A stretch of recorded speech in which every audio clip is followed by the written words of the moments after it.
दोस्तों नमस्कार, आप सभी का स्वागत है आपके अपने YouTube channel study with DSR ji में। साथियों, आज की इस वीडियो में 69,000 शिक्षक भर्ती में 6800 पदों को समायोजित करने वाली चौथी सूची पर कल की हुई हाईकोर्ट सुनवाई से जुड़ी हुई कुछ ऐसे बिंदु आप सभी के साथ डिस्कस करेंगे जिसके बारे में आप सभी को अभी तक नहीं पता है, और आज की महत्वपूर्ण खबरें भी आप सभी के साथ डिस्कस करने वाले हैं। तो आप सभी से निवेदन है, वीडियो अंत तक जरूर देखें जिससे वीडियो में शेयर की गई सारी जानकारी को आप आसानी से समझ सकें।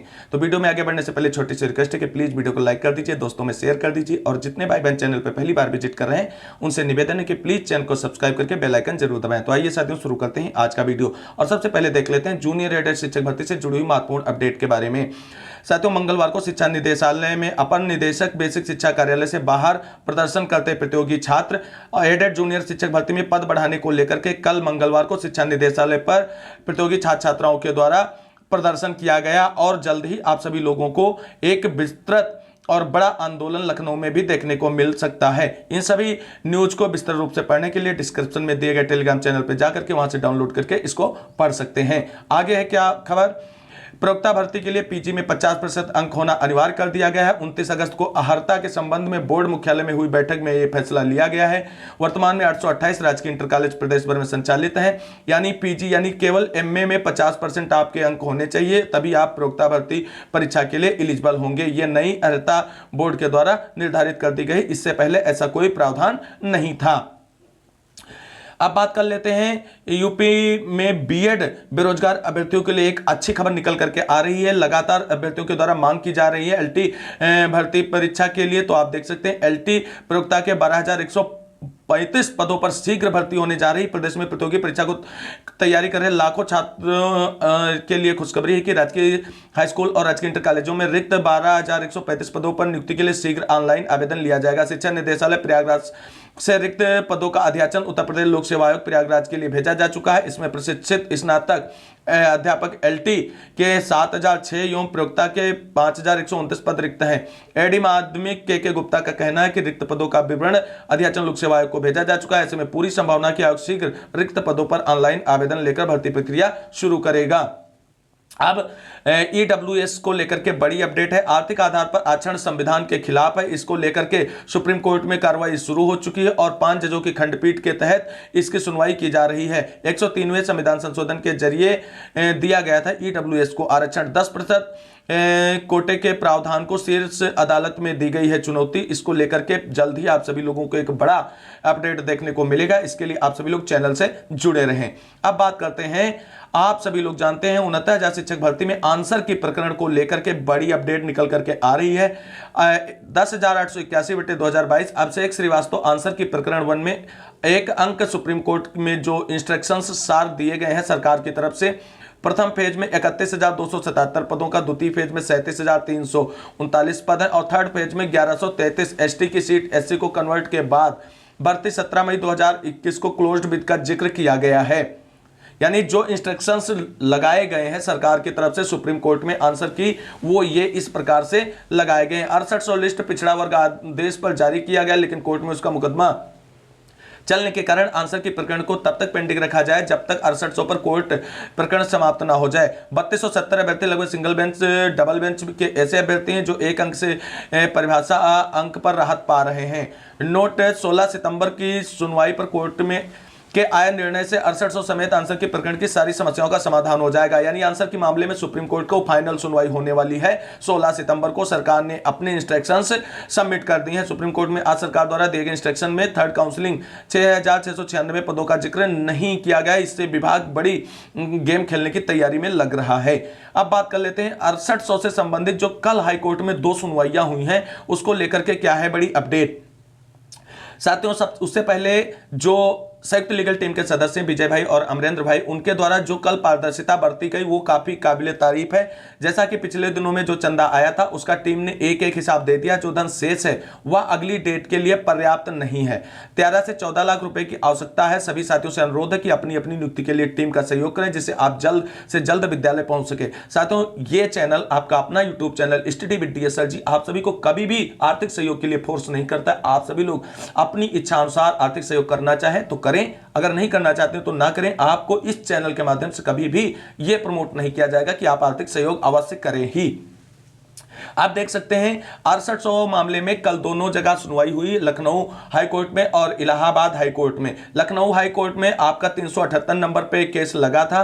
पहले साथियों के द्वारा जानकारी दी गई केस के बारे में, उसके बाद माथुर साहब ने कहा 69,000 में कितनी सीटें खाली हैं यह एनालाइज कर रहे हैं। तो जज साहब ने कहा ठीक है एनालाइज कर लो और 19 तारीख लगा दे रहे हैं। यानी कल की जो कोर्ट सुनवाई लखनऊ में हुई है उसमें हमको 19 तारीख की पुनः डेट मिल गई है। अब देखते हैं कि बड़ी खबर यह है साथियों, संयुक्त लीगल टीम के एक मुख्य सदस्यों के द्वारा ही एक जानकारी शेयर की गई थी। कोर्ट का टाइम समाप्त होने के लगभग 1 से 2 मिनट पहले 376 नंबर तक आ गया है और अपना 378 पे था। नेक्स्ट डेट 19 सितंबर लगा दी गई है 6800 की नियुक्ति मामले में। तो साथियों एक बड़ा प्रश्न ये उठता है हम सभी के लिए, 6800 मामले में कल कोर्ट में हुआ क्या? जब 378 हमारा नंबर लगा था और 376 तक ही मैटर पहुंचा तो हमारे कोर्ट केस की सुनवाई कैसे हुई? क्या हमारा मामला टेकअप ही नहीं हुआ या टेकअप हुआ तो कितने समय के लिए हुआ? साथियों आप एक बात ये स्पष्ट मान लीजिए, कल की कोर्ट सुनवाई के दौरान जो 6800 वर्ष 1356 वाला मामला है वो टेकअप हुआ या नहीं हुआ एक बराबर ही बात है, क्योंकि कोई बहस नहीं हुई। इसका मतलब हमारे केस में कोई सुनवाई नहीं हुई, सीधे हमें 19 तारीख की अगली डेट दे दी गई।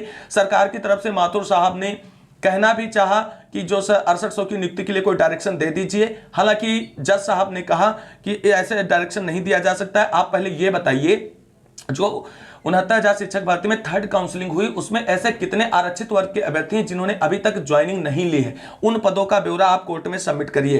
तो माथुर साहब ने स्पष्ट कहा कि सर हम एनालाइज कर रहे हैं कि कितनी सीटें रिक्त है आरक्षित वर्ग की और हम जल्द ही आप कोर्ट में उसको सबमिट कर देंगे। तो कहा ठीक है आप तब तक एनालाइज करिए और हम आपको 19 तारीख तक का समय दे रहे हैं। 19 तारीख में आपकी पुनः डेट लगी जा रही। यानी हमारे मामले में कोई विस्तृत बहस नहीं हुई, कि बड़ी चर्चा नहीं हुई जो वहां से कोई सकारात्मक बात निकल करके आए। अब यह रिक्त सीटों का मामला थर्ड काउंसलिंग में जो आरक्षित वर्ग के अभ्यर्थियों द्वारा ज्वाइनिंग नहीं ली गई उससे संबंधित है। तो जब विस्तृत चर्चा नहीं हुई है तो इतना हाय तौबा करने की क्या जरूरत है? हालांकि टीम की तरफ से जो प्रयास किया गया बहुत अच्छा किया गया। मोस्ट सीनियर वकील कोर्ट में खड़े थे, उसका एक दबाव था। अगर विस्तृत बहस होती 6800 मामले में कल, अगर ये लंच से पहले अपना मैटर लगा होता तो उम्मीद है कल ही आपका फाइनल डिसीजन आ जाता। अब टीम की तरफ से जो स्क्रीनशॉट दिखाए जा रहे हैं, जो पैसे का विवरण दिखाया जा रहा है साथियों को, उसमें जितना भी कलेक्शन था वो अब समाप्त हो चुका है और अगली सुनवाई के लिए हमारे पास वकीलों को पेड करने के लिए पुनः आर्थिक सहयोग की जरूरत साथियों से पड़ रही है। अब एक बड़ा प्रश्न ये पड़ रहा है कि जब साथियों के द्वारा लगातार कहा गया था कि एक वकील को फुल पेड कर लीजिए, तो उस वकील को फुल पेड क्यों नहीं किया गया? एक वकील को अगर फुल पेड कर लिया जाता तो 19 तारीख को अपनी सुनवाई के लिए तैयार रहता। हालांकि अब 6800 में चयनित सभी भाई बहन अपनी नियुक्ति के लिए परेशान है, वो आर्थिक सहयोग पुनः करेंगे जिससे 19 तारीख को होने वाली फाइनल सुनवाई हो सके उनकी नियुक्ति के मामले में और एक बार पुनः मोस्ट सीनियर एडवोकेट आप सभी लोगों के लिए बहस के लिए खड़े हों। अब सबसे पहली बात यह है कि जब 19 तारीख की कोर्ट सुनवाई हो तो वहां पे सबसे पहले हमारा मामला लंच से पहले मेंशन होना चाहिए। हमारे मामले का जो है सुनवाई लंच से पहले आनी चाहिए, जिससे 6800 में मामले की जो है थोड़ा समय जज साहब दें और उसके लिए एक फाइनल डिसीजन देने का उनके पास समय हो, पूरे केस को अच्छे से समझने का समय हो। बात रही एजी साहब नहीं उपस्थित थे, कोई बात नहीं, सरकार ने माथुर सर को अपनी तरफ से भेजा था और माथुर साहब ने ही केवल पैरवी की है आपके मुकदमे की। उन्होंने प्रयास किया था कि 6800 के मामले में कोई डायरेक्शन दिया जाए, लेकिन जज साहब मूड में नहीं थे डायरेक्शन देने के और इसीलिए उन्होंने बिना केस सुने सीधे 19 तारीख की डेट लगा दी। अब आंसर की मामले में आप सभी के साथ न्यू डिस्कस ही कर चुके हैं। इलाहाबाद हाई कोर्ट में क्या हुआ, वहां भी हमारा मैटर जो है टेकअप नहीं हुआ और अगली सुनवाई लाइकली 16 सितंबर को लगा दी गई। लाइकली का मतलब है जिस तरीके से पहले लखनऊ हाई कोर्ट में हमारा मामला स्प्लिट हो गया था उसी तरीके से स्प्लिट हो सकता है। तो सभी लोगों को मिलकर यह प्रयास करना है। जो लाइकली शब्द जोड़ा गया है इलाहाबाद हाई कोर्ट में सुनवाई के दौरान, तो उसको लेकर के अभी से प्रयास कर दें जिससे 16 तारीख की सुनवाई में हमारा मामला कोर्ट में नजर में बना रहे और हमारे मामले पर सुनवाई है। उसके लिए साथियों को ज्यादा एक्टिव होने की जरूरत है।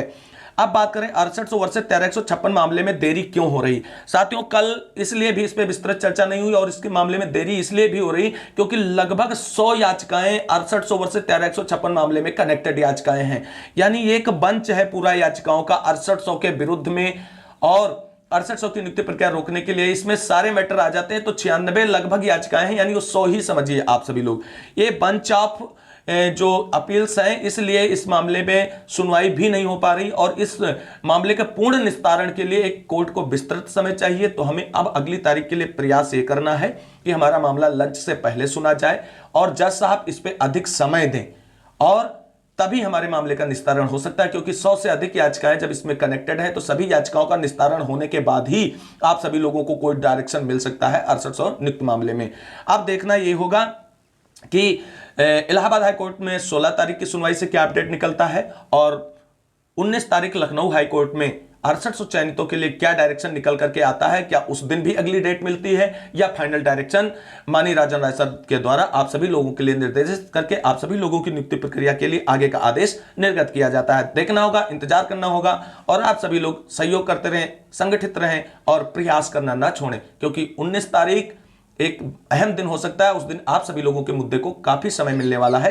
तो उम्मीद है 19 तारीख को 6800 मामले में एक बड़ा फैसला आप सभी को देखने को मिलेगा और जो 6800 की नियुक्ति के लिए ही होगा। 6800 में चयनित भाई बहनों को अपने प्रयासों में कमी नहीं करनी है। आप सभी साथियों को वीडियो अंत तक देखने के लिए तहे दिल से शुक्रिया, बहुत बहुत धन्यवाद। मिलेंगे अगले वीडियो में लेटेस्ट अपडेट के साथ, तब तक के लिए सभी साथियों को जय हिंद, जय भारत, वंदे मातरम। आप सभी साथियों का दिन शुभ हो।